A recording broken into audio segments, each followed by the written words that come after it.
जो इस मार्ग पर, अध्यात्म मार्ग पर, आनंद मार्ग पर चलना चाहते हैं, तो उनको एक इंद्रिय के संयम के लिए पांचों इंद्रियों पर संयम करना होगा, ज्ञान इंद्रियों पर। एक बात सुधारने के लिए ब्रह्मचर्य का रक्षा तभी वो उपासक कर सकता है जब सर्वतोभाविन ब्रह्मचर्य होगा। एक जनेन्द्रीय के ब्रह्मचर्य की पुष्टता का जब आप लक्ष्य कर लोगे तो उसकी पुष्टता के लिए आपको सर्वतोभावेन ब्रह्मचर्य धारण करना पड़ेगा। सर्वतोभावेन नेत्र का ब्रह्मचर्य, जो नेत्र किसी को भी देखकर भोग कामना कर लेते हैं, भोग बुद्धि से देखते हैं वस्तु को, व्यक्ति को, किसी को भी, ये नेत्र से बेविचार हो रहा है। नेत्र का ब्रह्मचर्य सबसे पहले शुरू कीजिए। आपको वो चीज नहीं देखनी, वो बात नहीं पढ़नी, वो दृश्य नहीं। श्रीमद् भागवत में वर्णन है, कोई पशु पक्षी भी मैथुन कर रहा हो, अचानक दृष्टि गई तो मानसिक प्रणाम करके दोबारा दृष्टि नहीं जानी चाहिए। नेत्र का ब्रह्मचर्य, फिर वाणी का ब्रह्मचर्य, बहुत बड़ा प्रभाव पड़ता है इससे।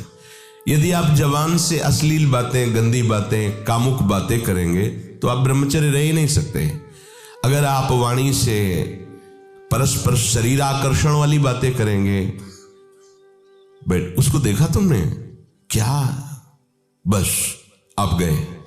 चाहे वो स्त्री शरीरधारी साधक हो या पुरुष शरीरधारी, परस्पर आकर्षण संबंधी यदि वाणी खुली आपकी, तो वाणी के बेविचार से आपका जनेन्द्रिय का बेविचार प्रारंभ हो जाएगा। आप रोक नहीं सकते, नहीं रोक सकते।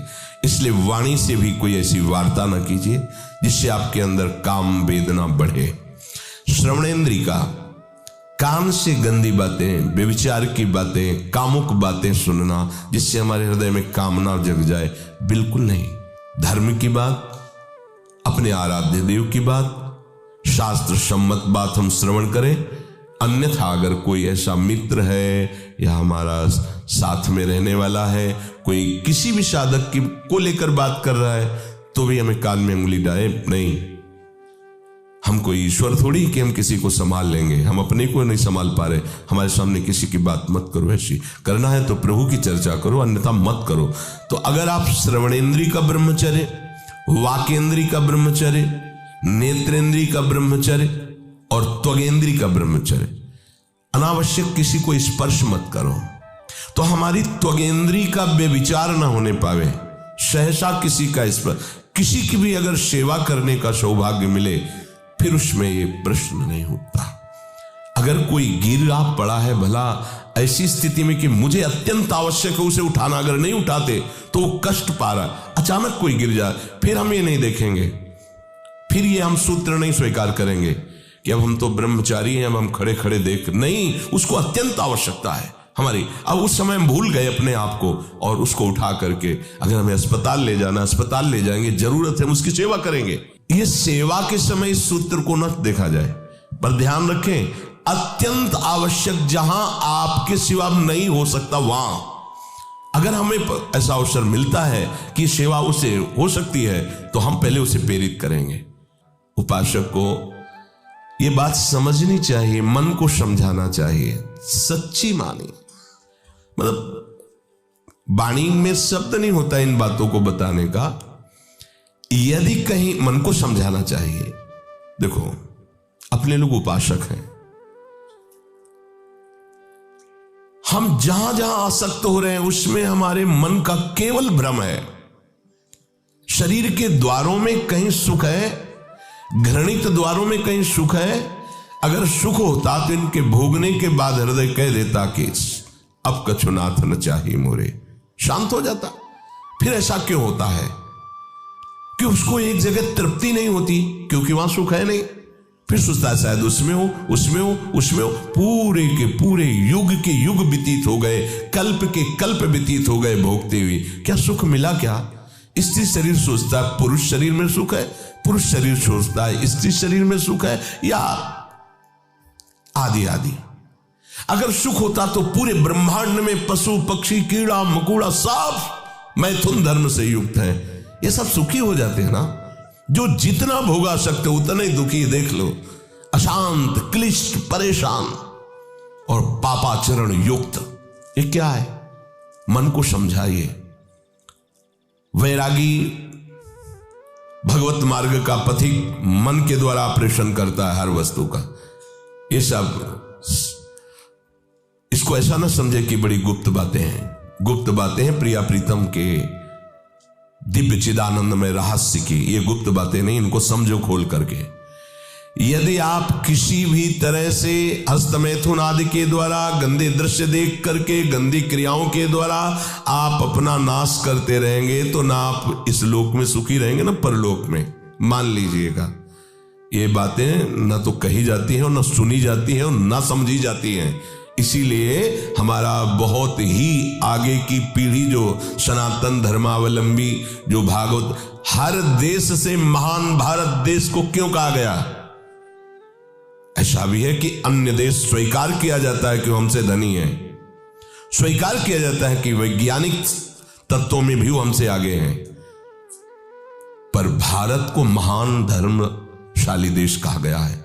कोई भी किसी भी देश का धर्म गुरु हो हमारे देश में आएगा और हमारी ऋषियों के सूत्रों से ही अपने धर्म को पुष्ट करेगा। साप का मूल जड़ भारत धर्म का है। कहीं भी हो, कहीं भी देख लो, चाहे जिस देश का नाम लो, कहीं ना कहीं किसी भारत के ब्रह्म ऋषि की छाप लेकर के डोल रहा है। भारत भोग प्रधान देश नहीं है, भारत धर्म प्रधान देश है। यहाँ धर्म गुरुओं के द्वारा धर्म स्थापना करके चलाया जाता है। यहाँ आज जो हम समझ रहे हैं कि बाहरी परिपाटी हमारे भारत में आ जाए तो भारत आधुनिक और सर्वश्रेष्ठ देश माना जाएगा, कभी नहीं। भारत अपनी परिपाटी से चलता है, तब सब देशों के ऊपर राज्य करता है। किसी भी देश में न पतिव्रता मिलेगी न यति मिलेगा, ब्रह्मचर्य का कहीं नामो निशान नहीं मिलेगा। ये भारत देश में ही मिलेगा। यहां ब्रह्मचारी मिलेंगे, यहां सती मिलेंगे, यहां प्राणपण से धर्म का पालन करने वाले मिलेंगे। अब हमारे जो नई पीढ़ी है वो आधुनिकता को स्वीकार कर रही। गर्लफ्रेंड, बॉयफ्रेंड, कौन सा रिलेशन है? Live in relation. ये हमारे कहीं किसी भी धर्म ग्रंथ में लिखा हो तो आप बता दीजिए। बाल्यावस्था से आज तक जितने भी धर्म ग्रंथों का स्वाध्याय हुआ, कहीं भी लिखा हो तो ये बोलो सर्वनाश का स्वरूप है कि नहीं है? अभी बच्चा ना तो लोक को जानता है, ना परलोक को जानता है, ना हित को जानता है, ना अहित को जानता है। अभी उसका ब्रह्मचर्य किसी काम लायक नहीं हुआ और वो उतर गया व्यभिचार में। क्या होगा उसका जीवन? क्या होगा जीवन? चाहे वो स्त्री स्वरूप में, चाहे पुरुष स्वरूप में हो। क्या बिना संयम के, ये पशुता के व्यवहार से किसी की ना लौकिक उन्नति होती है ना परमार्थिक उन्नति होती है। पर कौन सुनेगा?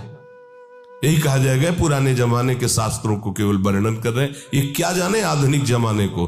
तो आधुनिक जमाने की दशा क्या हो रही है, आंख खोल करके देखो। कोई बात नहीं, दोस्त बनाना कोई बुरी बात नहीं, इस बात को हम मानते हैं। स्त्री शरीरधारी पुरुष शरीर को मित्र बना सकता है, कोई दोष नहीं। पुरुष शरीरधारी स्त्री को मित्र बना सकता है, कोई दोष नहीं। लेकिन मित्र का क्या कर्तव्य होता है? कुपंथ निवार सुपंथ चलावा, कुमार्ग से हटा करके सुपंथ में चलाना, उसकी समस्याओं को दूर करके उसको आनंद में से युक्त करना, उसको सहयोग करना, ना कि शोषण करना। दोस्ती कहते हैं उसके दुखों को मिटा करके उसको शांति और सुख के मार्ग में ले जाना। इसीलिए ये जो आधुनिकता बढ़ रही है, ये जो खान पान गलत हो रहा है, ये जो दर्शन गलत हो रहा है, तो इस जमाने में ब्रह्मचर्य ये केवल शब्द ही लिखा मिलेगा, जीवन में नहीं मिलेगा। नए नए बच्चे व्यसन कर रहे हैं, नशा कर रहे हैं, गंदे आचरण कर रहे हैं। क्या होगा? कैसे आगे कोई समझेगा? शास्त्र क्या है, धर्म क्या है, बल क्या है? आज नवयुवक 16 से 28 के बीच में कोई ऐसा नहीं दिखाई देता है जिसमें आध्यात्मिक थोड़ा भी बल हो, काम क्रोध आदि सहने की सामर्थ्य हो। अपने बूढ़े माता पिता को थप्पड़ मार रहे हैं, बूढ़े माता पिता को गाली दे रहे हैं, बूढ़े माता पिता जिन्होंने खवा पिला के इतना बड़ा, उन्हें अनाथालय भिजवाया जा रहा है, उनको छोड़ दिया जा रहा है। आप विदेश घूम रहे हैं, उनके खाने की व्यवस्था घर में नहीं। क्या है ये? आज आधुनिक विद्या का ये प्रभाव है। विद्या विनयम ददाति, जो अपने वयोवृद्धों की सेवा नहीं कर सकता वो क्या विद्या पढ़ा? जो दूसरों की रक्षा नहीं कर सकता क्या विद्या पढ़ा? क्या विद्या का यही स्वरूप है दूसरे का शोषण करना? क्या विद्या का यही स्वरूप है कि शराब पीना, ड्रग्स का ये नशा करना? ये क्या विद्या सिखाती है? वो कहा जाता है आज तो आधुनिक विद्या बढ़ रही, मुझे लगता है संयम में रहना ही विद्या का वास्तविक स्वरूप है। अपनी इंद्रियों को संयम में रखना, अपने को संयम में रखना, बुजुर्गों का, गुरुजनों का, शास्त्र का, भगवान का भय रखना हृदय में। ऐसा नहीं, आप तभी निर्भय हो पाओगे यदि शास्त्र का भय नहीं, भगवान का भय नहीं, धर्म का भय नहीं, तो फिर आप वहां पहुंच जाओगे जहां भय ही भय है। ये जो जितने भी दंड विधान हैं सब उसके ऊपर लागू हो जाएंगे। ऐसा नहीं कि कलयुग है तो आप किसी को छेड़ोगे तो पुलिस आपको छोड़ेगी क्या? यही देख लो। तो ये तो यहां का राजकीय विधान जो अनंत ब्रह्मांडों का शासन करता विधान है, वो तो किसी की गवाही की जरूरत नहीं, वो तो तुम्हारे मन में ही बैठा देख रहा है। सावधान। संयम एक बहुत बड़ी सामर्थ है। जो बच्चे इस सत्संग को सुने वो खुद अपने हृदय में देख ले कि हमारा जो उनसे प्रार्थना करना है कि दोस्त बनाओ, हम निषेध नहीं करते। हम भी पढ़े, स्कूलों में पढ़े, बच्चे बच्चियां सब एक साथ स्कूल में बैठते हैं। क्या हमारे 4 बहनें हो और हम उनके बीच में रहते हो तो हमें काम सताएगा क्या? क्या तुम ऐसे दोस्त नहीं बन सकते क्या? क्या जरूरी है कि काम की भावना से ही किसी से दोस्ती करना? जब ब्याह हो जाए, सदगृहस्थ बन जाओ, तब भगवान को प्रणाम करके गृहस्थ धर्म रूपी पूजा करो, कोई परेशानी नहीं। पर जब तक आपका ब्याह नहीं होता है तब तक आप संयम से रहो। जो तुम्हें संयम भ्रष्ट करे वो तुम्हारा दोस्त नहीं, दुश्मन है। इस बात का परिणाम खुद आप आगे देख लेंगे, चाहे वो बच्चा हो, चाहे बच्ची हो, चाहे स्त्री हो, चाहे पुरुष हो। दोस्त वही है जो हमारे संयम को पुष्ट करे। संयम भ्रष्ट कर दे उसे दुश्मन कहते हैं। जो हमारे भागवतिक मार्ग को नष्ट कर दे, जो हमारी पवित्रता को नष्ट कर दे, जो हमारे संयम को नष्ट कर दे, वो दोस्त कैसे हो सकता है? वो हमारा फ्रेंड कैसे हो सकता है? बहुत सावधानी की जरूरत है। ये बाहरी देशों की बातें हमारे देश में नहीं चल पाएंगी। आज हमारा मन इससे, कल हमारा उससे मन। हमारे देश में इसका निषेध किया जाता है। हमारे धर्म ग्रंथ, हमारे धर्म गुरुओं ने इसका निषेध किया है। ये भारत है, भारत वो धर्म भूमि जिसे हर विश्व का एक एक देश प्रणाम करता है। इस देश की एक महात्मा गया तो आश्चर्यचकित उपदेश सबको आसक्त कर लिया, श्री स्वामी विवेकानंद जी। एक महात्मा गया तो विषयी पुरुषों के हाथ में भी माला पहला दिया और कृष्ण कृष्ण पुकारने के लिए विवश कर दिया उसे। ये भारत है, जिधर भी गए तो जयकारा लगवा दिया अपने धर्म का। यहाँ की ग्रंथों में यहाँ के गृहस्थों की जय जयकार लिखी हुई है। आप भक्तमाल उठाकर देखिए कि 100 में 10 विरक्त होंगे, 90 गृहस्थ होंगे, और वो सब ऐसे महापुरुष जो विरक्तों से भी बढ़ करके हैं। तो ऐसा नहीं कहा जा सकता कि गृहस्थ में धर्माचरण नहीं होता, गृहस्थ में भगवत प्राप्ति नहीं हो सकती, गृहस्थ में संयम नहीं हो सकता। बिल्कुल गलत बात। सावधानी से चलो। ये आज प्रसंग है इस विषय का, इसलिए सबसे विनय करता हूं कि यदि आप संयम से चलोगे तो इस जन्म में भी सुखी, शांत और बलवान रहोगे, और आखिरी में तुम्हें महाआनंद सिंधु प्रभु स्वीकार कर लेंगे। अगर अधर्माचरण करोगे तो ये अधर्म ही तुम्हें नष्ट कर देगा। धर्माचरण करोगे तो धर्मो रक्षति रक्षिता, ये धर्म स्वयं तुम्हारी रक्षा कर लेगा। हमारे हृदय में जो अंतःकरण में मन है, इसको समझाना चाहिए। अगर विषय भोग में सुख होता तो सब सुखी हो गए होते।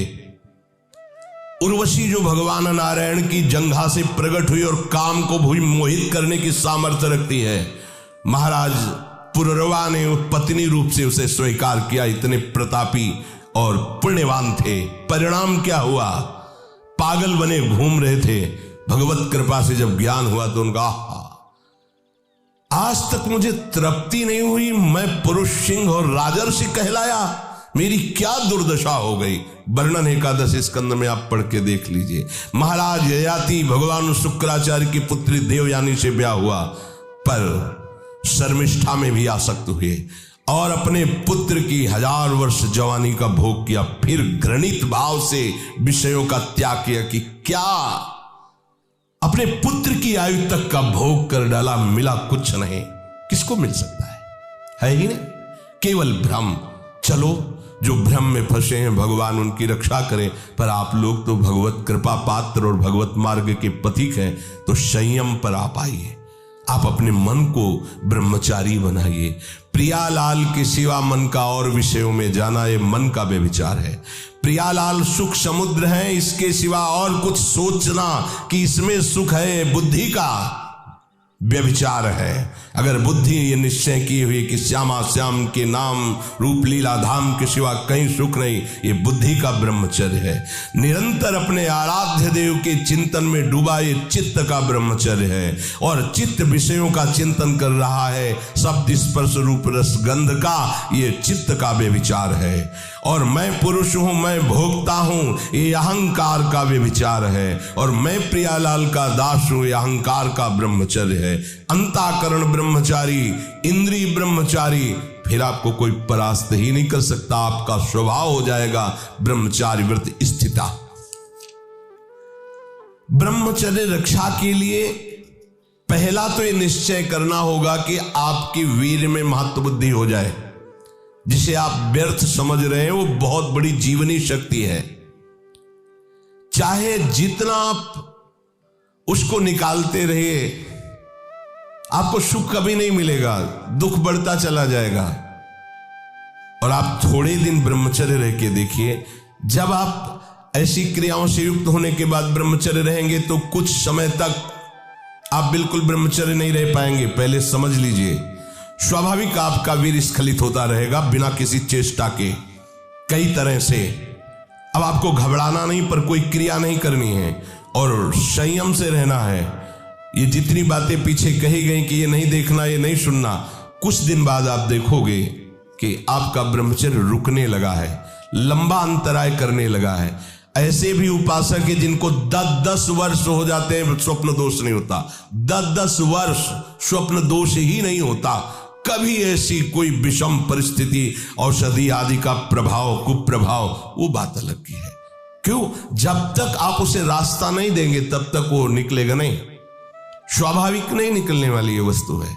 स्वाभाविक तो कभी ऐसे ही, अगर आपने शुरुआत से कभी भी ऐसी कुछ चेष्टा नहीं की है तो ये अपने आप में समर्थ, जो आसनों पे बैठने के लिए कहा जाता है, इससे सुषुम्ना नाड़ी खुलती है और ब्रह्मचर्य ऊर्ध्वगामी होने लगता है। ऊर्ध्वगामी ब्रह्मचारी साक्षात भगवत स्वरूप हो जाता है, उसे ज्यादा प्रयास करना नहीं पड़ता है। ब्रह्मचर्य रक्षा के लिए सरल जीवन होना अत्यंत आवश्यक है। विलासिता से बचा जाए। ऐसे सुगंधित तेल लगाना, फुसफुस डाल के चलना, श्री जी का प्रसादी इत्र मिले तो ठीक है, नहीं होता नहीं खुशबू है। अरे दुर्गंध इससे नहीं ढकेगी, तुम्हारी फुसफुस से। तुम्हारी वासना ही दुर्गंध है। वासना को हटाओ और उपासना को बैठा लो, तुम्हारी सुगंध से संपूर्ण देश पवित्र हो जाए। सतरति सतरति सा लोकांतर। तुम स्त्री पुरुष नहीं हो, भगवान के निज अंश हो, समझो। सच्चिदानंद प्रभु के अंश होकर देह राग में कैसे तुम भ्रष्ट होते जा रहे हो। जिसे ब्रह्मचर्य रहना, उसे नित्य सत्संग सुनना चाहिए। सत्संग ही एक ऐसा है जो तुम्हें उठा सकता है। संसार में आज तक किसी की भी उन्नति हुई है तो उसे सत्संगी कहते हैं। कहीं भी देख लो, गोस्वामी जी ने इसीलिए लिख दिया है, मत कीरति गति भूति भलाई, जब जे जतन जहां जे पाई, सो जानो सत्संग प्रभाव, लोकहु वेद न आनो पाओ। और ब्रह्मचर्य रहने के लिए कम से कम 2 बार सर्वांग स्नान अत्यंत आवश्यक है। अगर आप सोच कई बार जाते हैं, कोई ऐसी परिस्थिति आ जाती है तो कमर से स्नान कीजिए, पर 2 बार तो स्नान होना ही चाहिए आपके शरीर का। उससे ब्रह्मचर्य को सहायता मिलती, शरीर की गर्मी नष्ट होती है और हमारे भाव में भी पवित्रता आती है। 2 बार स्नान करने से शरीर की गर्मी नष्ट होती है। ये महकुआ साबुन और वो जो लगा के जरूरत नहीं है। अगर आपको शरीर को स्वस्थ रखना है तो आप रगड़ करके ऐसे ही नहाइए। ये जो रज हम लगाते हैं ना, ये अपने आप में बहुत सामर्थ्यशाली है। जब आप नहाओगे तो जो रज लगी ना, वो और छिद्रों को साफ कर देगी। स्नान कर फिर आपको साबुन लगाने की जरूरत। यदि आप त्वगेंद्री को कोमल सुगंधित साबुनों से तो आपके अंदर कामुकता बढ़ेगी। ध्यान रखना, आपकी त्वगेंद्री जितनी कोमल होगी उतने में विकार बढ़ेंगे, और आपकी त्वगेंद्री जितनी ऐसे रुक्ष होती जाएगी उतने ही आप निर्विकार होते चले जाएंगे। इसका बहुत बड़ा असर होता है। कोमल कोमल वस्त्र, कोमल ऐसे त्वगेंद्री बना लेना, ये परमार्थ के लिए ठीक बात नहीं है। इसीलिए सीधे रज लगाओ, सीधे मोटे जो भी कपड़े जैसे मिले उनसे शरीर को ढको, और भगवत मार्ग में चलना है, ये उद्देश्य नहीं होगा तो ब्रह्मचर्य रह ही नहीं सकते हैं। अगर कहीं ऐसा सौभाग्य मिले कि किसी नदी या तालाब में कमर तक खड़े होकर के थोड़ी देर जप करने का, तो उससे ब्रह्मचर्य और पुष्ट होता है, नाभि तक कम से कम। लेकिन अगर ऐसा ना हो तो आप स्नान में सबसे पहले नाभि में ही जल डाला जाता है ब्रह्मचारी के लिए, यह विधान कि ठंडा जल से नाभि आदि से डाल करके। आपके कपड़े भले महंगे ना हो पर स्वच्छ होने चाहिए, पवित्र होने चाहिए। ध्यान रखिए, कपड़े आपके साफ होने चाहिए, पवित्र होने, भले फटे हो, भले वो कम पैसे वाले हो, लेकिन पवित्र होने चाहिए, स्वच्छ होने चाहिए। उससे आपके ब्रह्मचर्य में सहायता मिलेगी। भोजन के तुरंत बाद कभी स्नान न करें।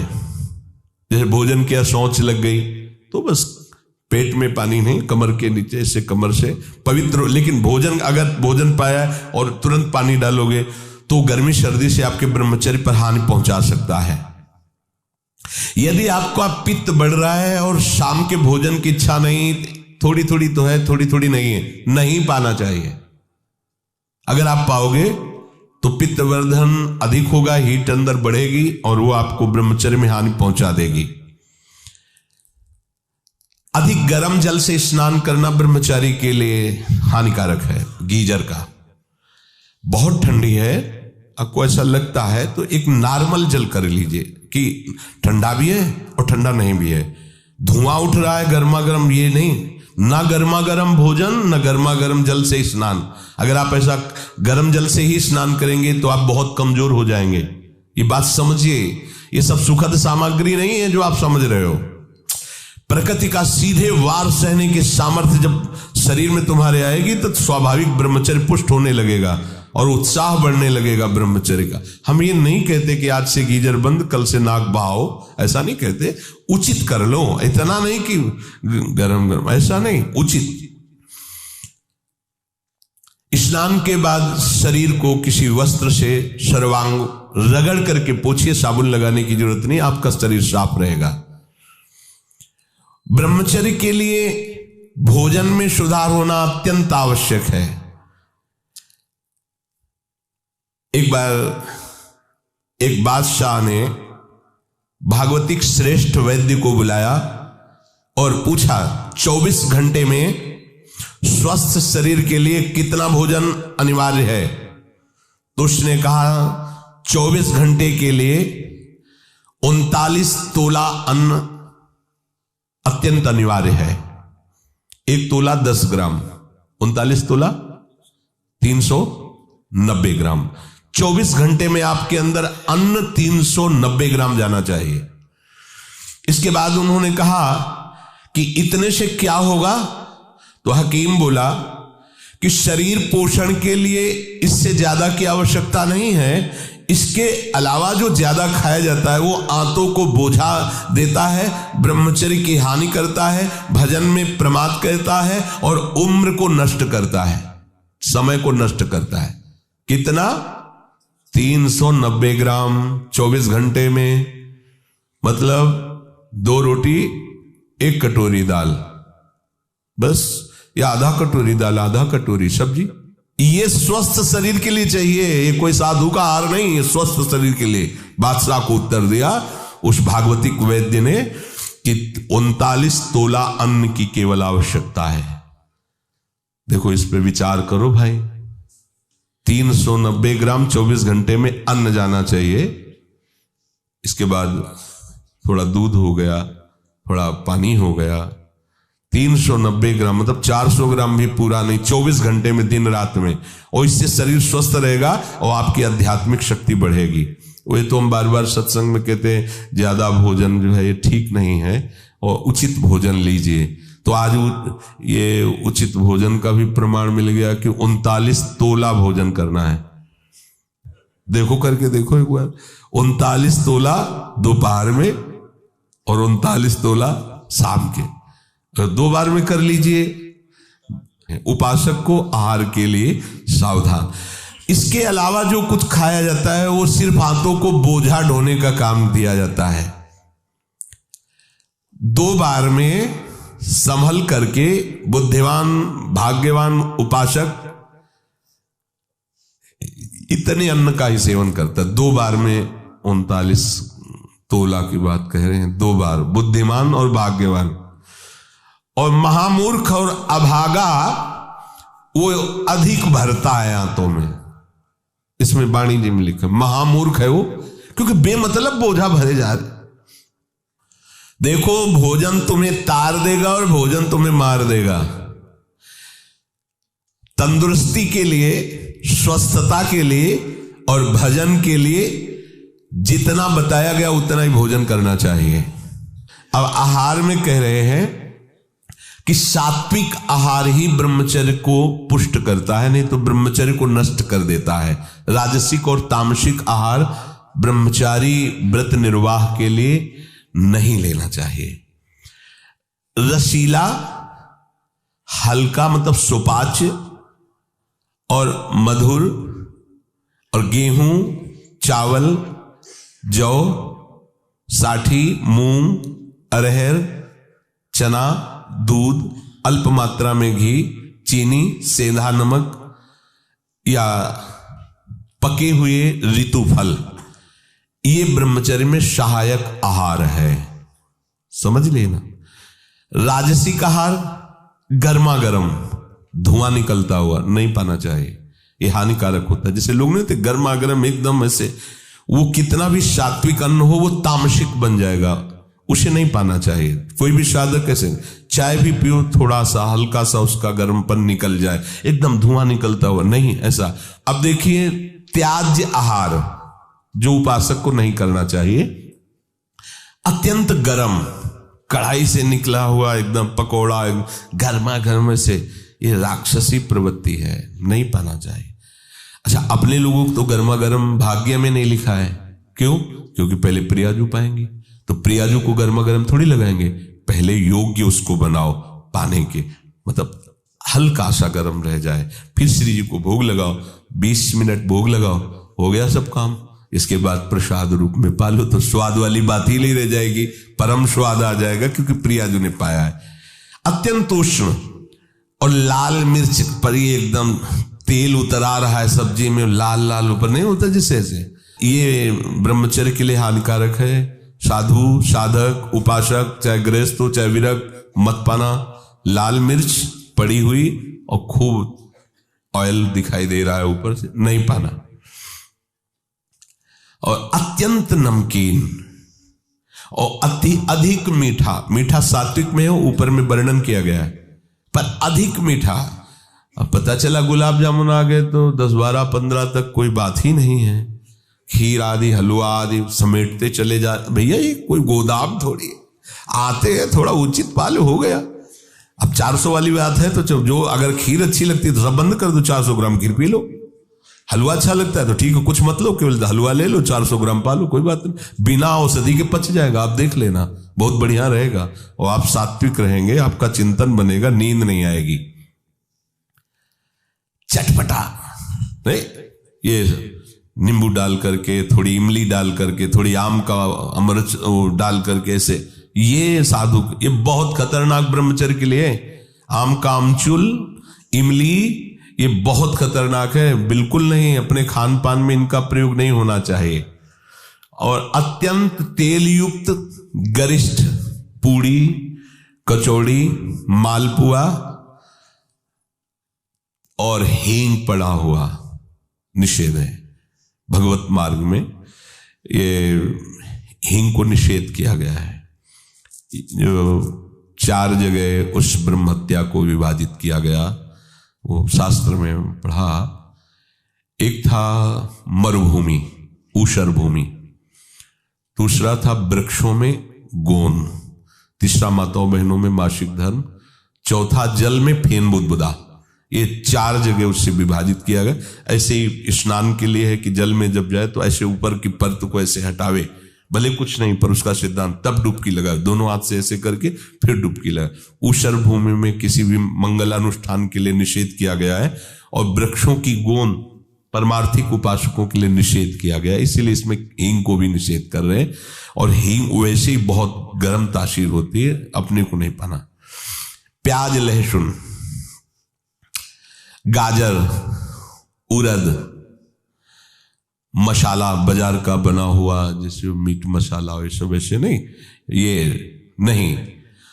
और तमोगुणी में मांस, मछली और आदि आदि, अंडा, शराब, चाय, काफी तमोगुण में रखा है, उसी लाइन में रखा है जिसमें निषेध रखा है। चाय, काफी, डाफी भी कोई होता है क्या? नहीं, काफी तो अलग लिखा है, डाफी अलग लिखा है, तो डाफी तो हम तो जलते ले। फिर लिखा कोकीन, चरस, ये सब तमोगुणी में है। और घोर तमोगुणी बासी भोजन नहीं पाना चाहिए। से कल का बना हुआ रखा हुआ है, फिर आजकल चलता है ना कि उसमें बिजली वाली वो एक छोटा सा ऐसे आता है, उसमें ऐसे अंदर रख दो, गर्म हो जाता है।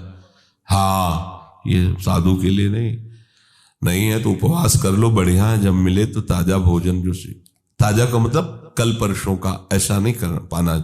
इसीलिए जैसे ब्रेड आदि हैं, ये आपकी उपासना में सहयोग नहीं देंगे, ये तमोगुण पैदा है। ये अत्यंत तामसिक आहार के अंतर्गत आते हैं। कई दिनों का बना हुआ ये बाजार में जैसे कि ले आए आप, उनको तल के ऐसे, ये सब ठीक नहीं। चाउमीन, वो क्या कहते हैं, सेवई जैसा, ये सब बिल्कुल ठीक नहीं है। ये क्या चल रहा है यार? अरे आटा लगाओ, 4 रोटी बनाओ, श्री जी को भोग लगाओ, पाओ, पेट भरो, भजन करना है। चंचलता, काम, क्रोध, लालच और पापाचरण से युक्त बना देने वाला ये तमोगुणी आहार बिल्कुल नहीं करना चाहिए।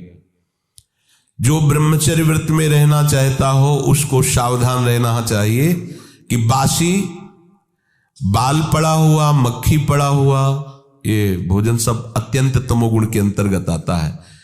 दुर्गंध हो गया है या अपना वो स्वरूप बिगाड़ दिया है भोजन ने, फिर भी आप उसे भोजन, या घृणित निंदनीय पुरुषों द्वारा बनाया हुआ ताजा भोजन, घृणित आचरण वाला निंदनीय पुरुषों द्वारा बनाया हुआ ताजा भोजन, वो भी घोर तमोगुण होता है।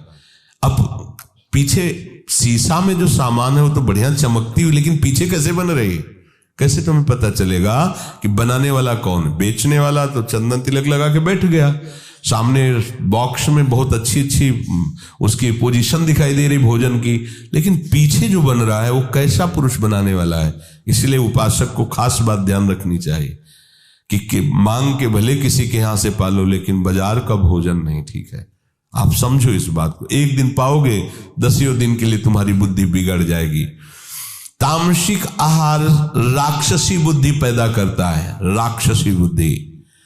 ऐसा रोगी, दुखी, बुद्धिहीन, क्रोधी, लालची, आलसी, दरिद्र स्वभाव, अधर्मी, पापाचरण, अल्पायु हो जाता है जो ये तामसिक भोजन करता है। तामसिक भोजन में एक बात फिर सुन लीजिए, बोले हींग, प्याज, लहसुन और मीट मसाला, मांस, मछली, अंडा, शराब, चाय, काफी, कोकीन, चरस, बासी आहार, रसहीन, गला हुआ, दुर्गंधित और घृणित निंदनीय पुरुषों द्वारा बनाया हुआ ऐसा भोजन तामसिक है।